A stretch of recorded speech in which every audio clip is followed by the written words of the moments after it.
This is a walkthrough of problem 3 on exam 1 in module 1 on page 23 in the book Problem Solving Guide for Electromagnetism and Optics, 3rd edition. Problem 3 is, there are 3 charges on the corners of an equilateral triangle. The length of each of the sides is 50 centimeters.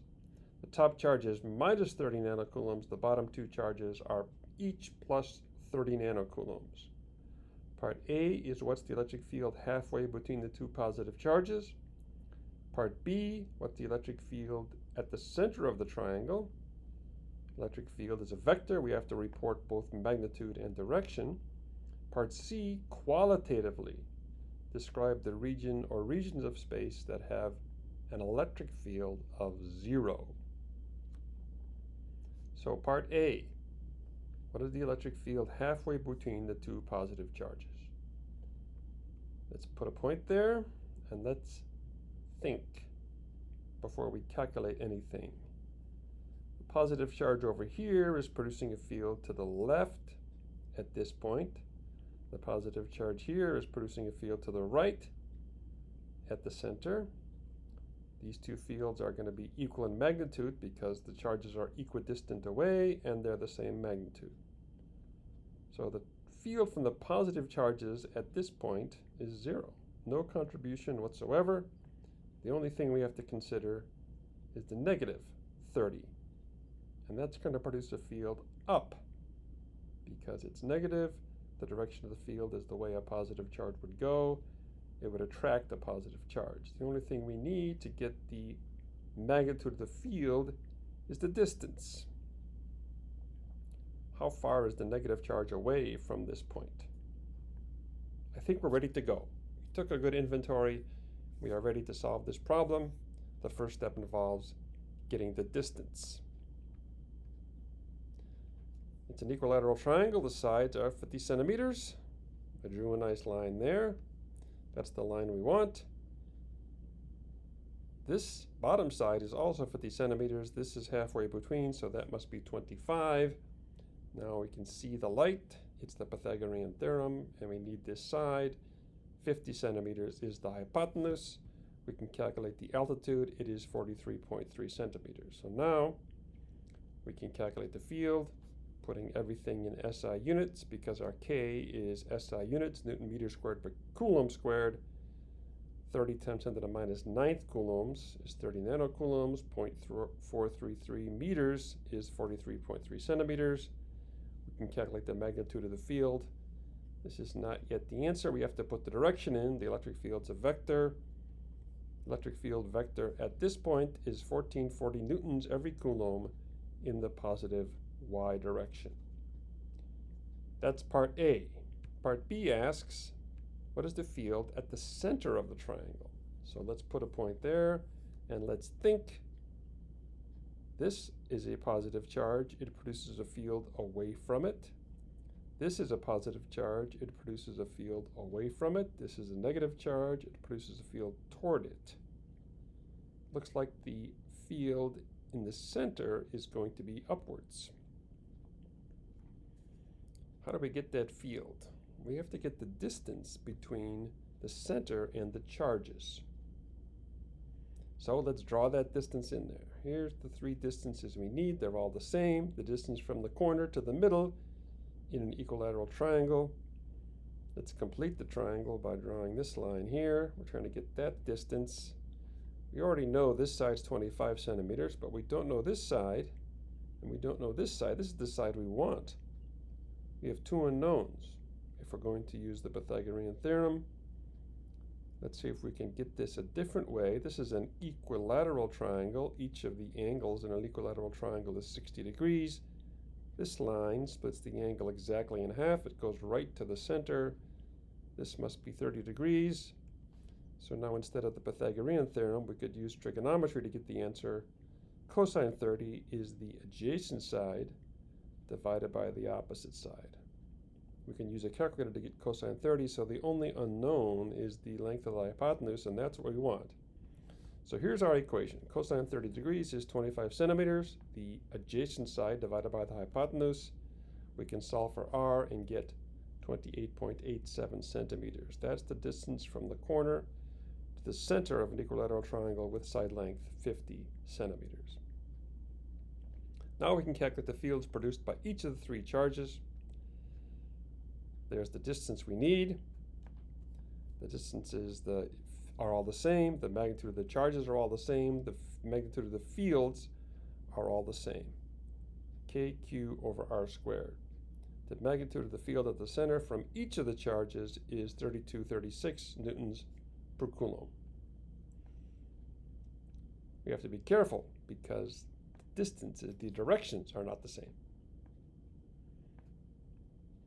We already thought about this. This positive charge produces a field this way, magnitude 3236.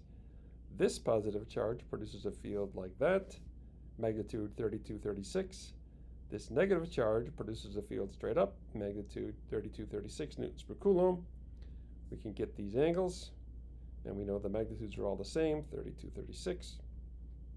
There they are. How do we sum these vectors? We know that the horizontal component is going to cancel out. The field is straight up, so we have to get the vertical component of these two. It's 3236 cosine 60 degrees. Same thing over here, 3236 cosine 60 degrees. So we have one that's all vertical, 3236, and we have two that have vertical components. So the equation looks like this. There's from the negative charge, 3236 straight up, and we have two 3236 cosine 60 degrees. So the answer is 6,500 newtons per coulomb in the positive y direction. Now we are on to part C. Qualitatively describe the region or regions of space that have an electric field of 0. So let's start off with what we know.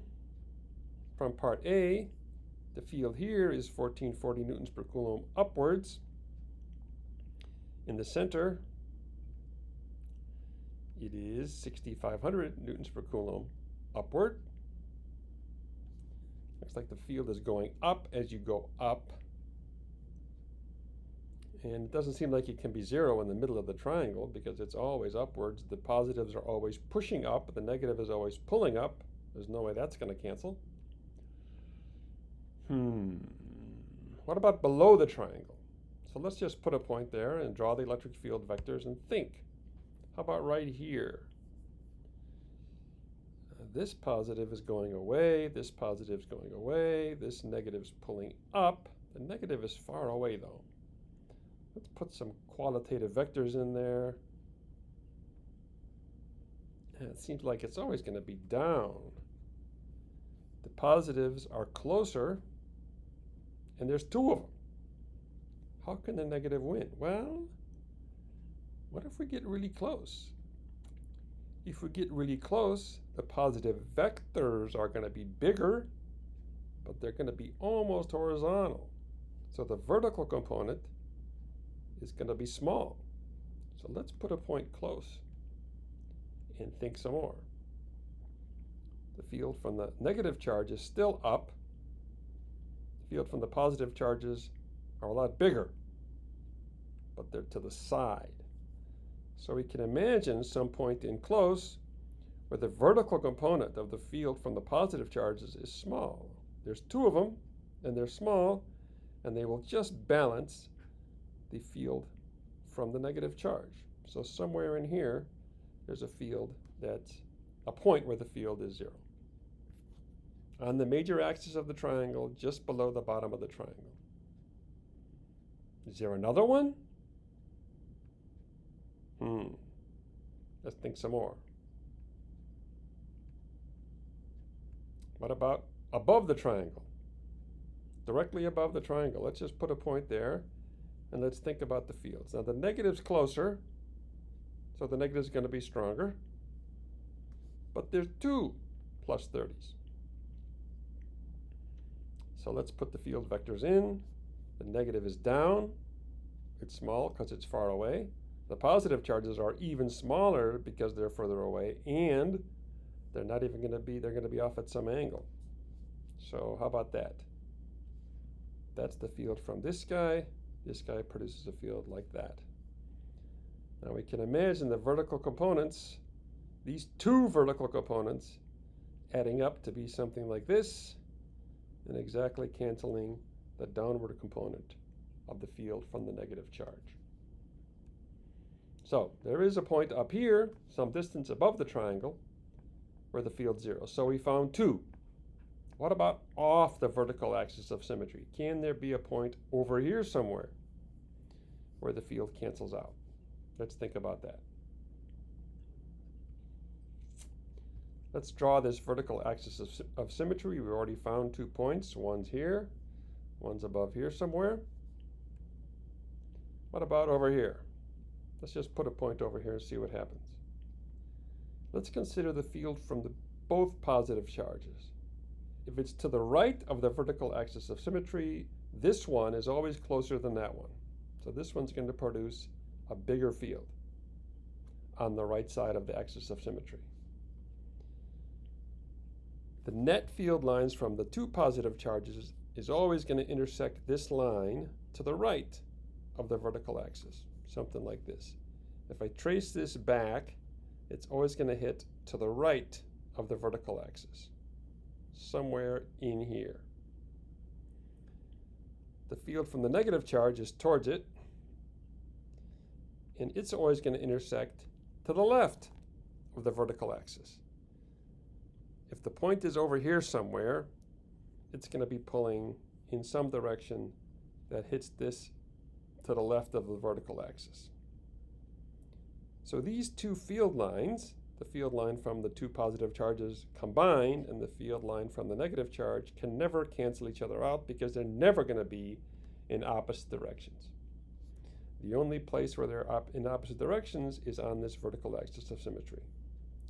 So indeed, there are only 2 points where the field is 0. Both are on the major vertical axis. One is just below the triangle, and one is a significant distance above the triangle. And that's problem 3 from exam 1, module 1.